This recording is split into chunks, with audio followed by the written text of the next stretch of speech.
Hi there, this is Christy and I call myself the Skeptic Medium. Today I'm going to be talking further about the age of souls. And if you're watching this video, I'm going to be discussing all the souls in this video.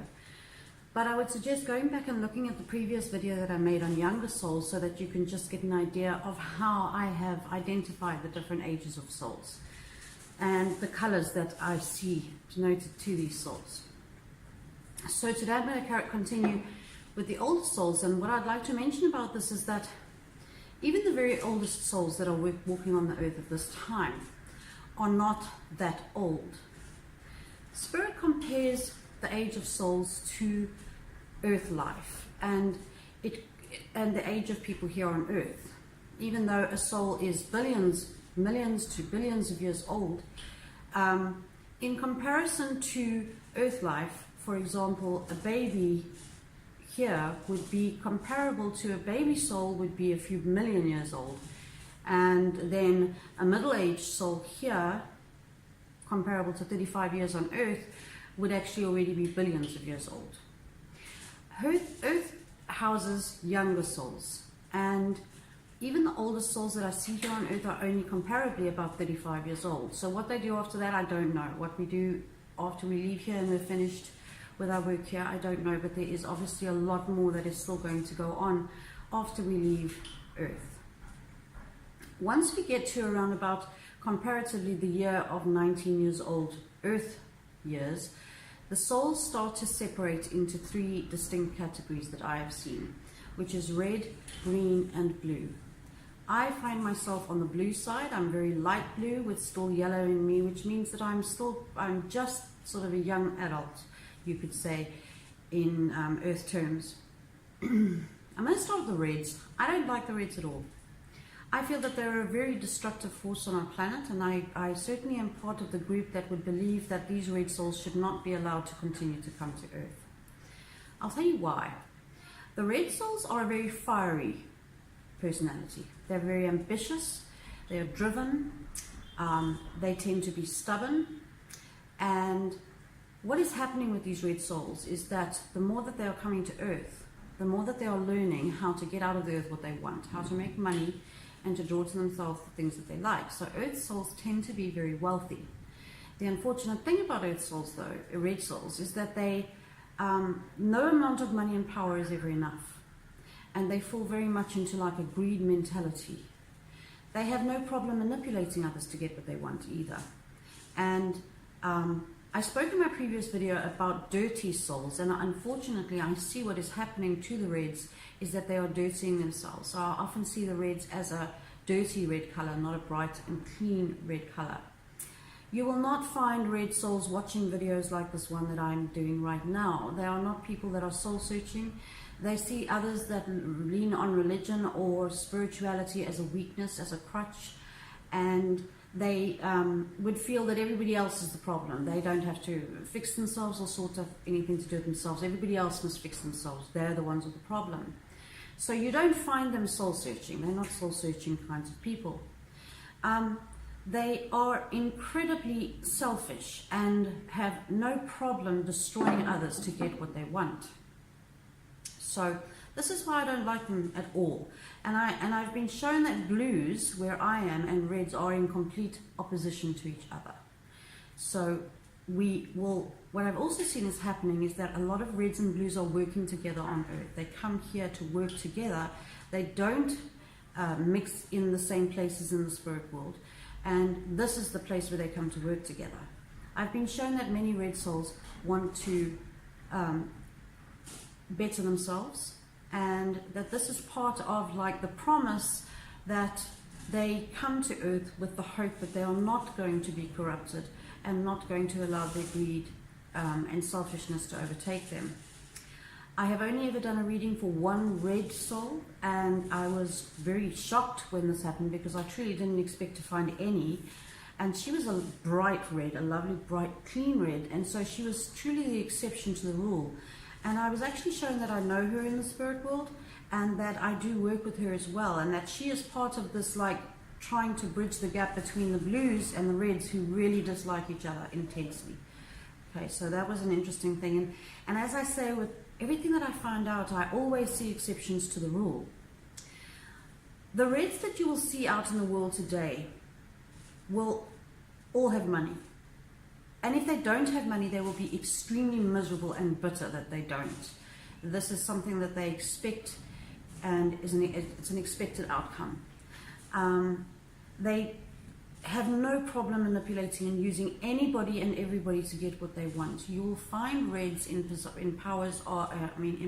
of leadership, in the corporate environment. And when we talk about the big problem with capitalism, you know, the greed to do with capitalism, you would find a lot of reds really abusing this system at the moment. And unfortunately, it causes the poor to hate anybody that's got money, say for example, but actually it's just a handful of these reds, and there's not many of them on the earth, who create havoc and mayhem for everybody else. They are not people that would be nice bosses. They usually will be in positions of power where they are a boss over others. The way that you can identify them really, especially if it's a dirty red, would be that they are mainly interested in making money and impressing everybody else with their money, having admiration and respect, but kind of like a fear respect, not a respect out of love kind of person. I have been shown that there is this strong dynamic that happens between the blues and the reds, is part of the winding down phase of reds being allowed to come to the planet, and that the blues have been sent to be with them to bring a reminder of humanity, of the main philosophy of life, which is to love and help each other. Unfortunately, for most of them, they are failing at this miserably. I think that there are very few that are not allowing this overwhelming drive to overtake them. All right, so then I'm going to talk about the blues, which is where I am, so I know a lot about the blues. I actually recently found out that a lady by the name of Nancy Ann Trapp identified the indigo souls already in the 70s. I feel that the blues have actually been around all along, all through humanity. The blues are the creators, the inventors, the healers, and the helpers. So blues are not people that seek after power or fame. It does come to them unwittingly at times because of their genius and their brilliance and the things that they bring to the planet. You will often find blues in areas of medicine, medical advances. You will find them in spiritual healing as well in those areas. They will often just be obscure. They're not people that, as I say, seek after fame or recognition. So they are working quite quietly amongst people here on earth.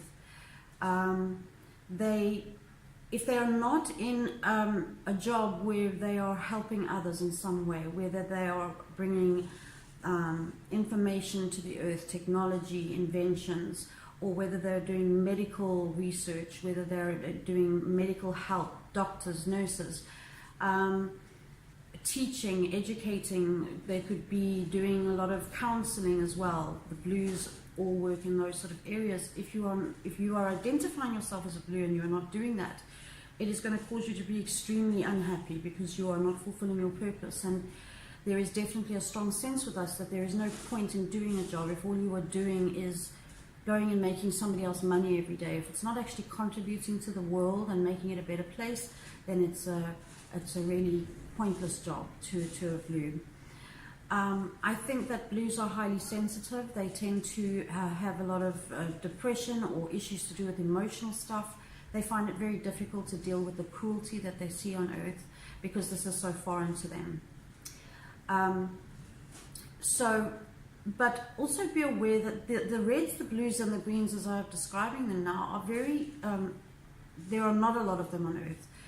By and large, most souls on earth it's white through the yellows. And as I said in my previous video, the yellows are actually a wonderful group of people that are a blessing for us to have on the earth as well. So, importantly also to mention that just because you're an older soul does not mean to say that you're a better soul. it would be like saying a child is not as good as an adult. That would be the wrong comparison, because children have many qualities that you kind of lose as an adult, and while as an adult you become more balanced and whole, you lose a lot of that innocence because you have been exposed to so much more, and the same is true about souls. The green souls fit in between the reds and the blues. They are very adaptable, and I've been shown that the green souls can be strongly influenced by both the reds and the blues. So they have a capacity for doing great, wonderful things. They also have a capacity for being completely corrupted. The green souls are the great orators, the speakers, the debaters, the philosophers. They are very adept at bringing power through their communication to the world. You will very often find positions of power to do with green souls in leadership, in roles in governments, and the green souls will usually notably be the good leaders, the ones that actually bring about good and positive change to the earth. As I said, they're easily corrupted, and so you will often find a lot of sex scandals surrounding the greens. This just seems to be part of their nature. Famous green souls that I could speak of would be the great philosophers. All of them would be advanced green souls, such as Plato and Socrates, coming into the more present day, Nietzsche, and then also leaders such as John F. Kennedy, I have identified as being green, together with Martin Luther King, and in fact all those leaders that were involved in the great civil rights movement in bringing about those changes in America. I don't know that much about greens because I'm not very strongly involved with them. I don't seem to encounter them very much in my life at all.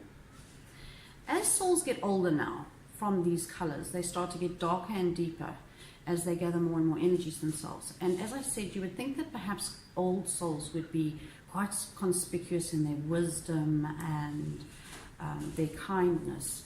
It actually doesn't seem to be the case. The older souls that I've come across tend to actually be quite introverted. They're understated. They don't need to be getting anybody's attention. I think that they secretly know that they're somehow better than everybody else, and almost look at people as kind of foolish in the ways that they do things, and it's as if they don't have the time to sit and natter and gossip or do all the things that other normal people do. The oldest soul that I've ever done a reading for was most unexpected. A lady came to do a reading with me, and she had purple hair. She was a middle-aged woman, looked in every way like a middle-aged woman, except that she had colored her hair purple. And I was drawn to this all the time through the reading, and I eventually realized this woman is a purple. And to me, what I see happening is that the blues and the greens especially seem to move into like a purple range of color, and she was one of these. Now, in every reading I've done, except for her, she was the exception, there has always been a reason and a purpose for people being on the earth, something that they've got to learn. What is it that I can learn from my situation would always be the question that every person has. This woman, surprisingly, the advice to her was that she didn't come here to learn anything. She actually has developed all the skills and qualities and things that she wanted to develop already. Her job actually to come to earth was to be a correcting influence in the lives of people around her. And she had this ability to be able to speak very sternly, very hard to people that she cared about in setting them right, to put them on the right track. And so this is what she does. And so you would totally not expect this to be an extremely advanced soul walking amongst us. Right. So that just explains to you a little bit about our ages and as we move forward. I have identified another group of people. These are the star children. This is a growing, all the information actually that I get about any subject is a growing database. As they show me stuff, I will share it with you.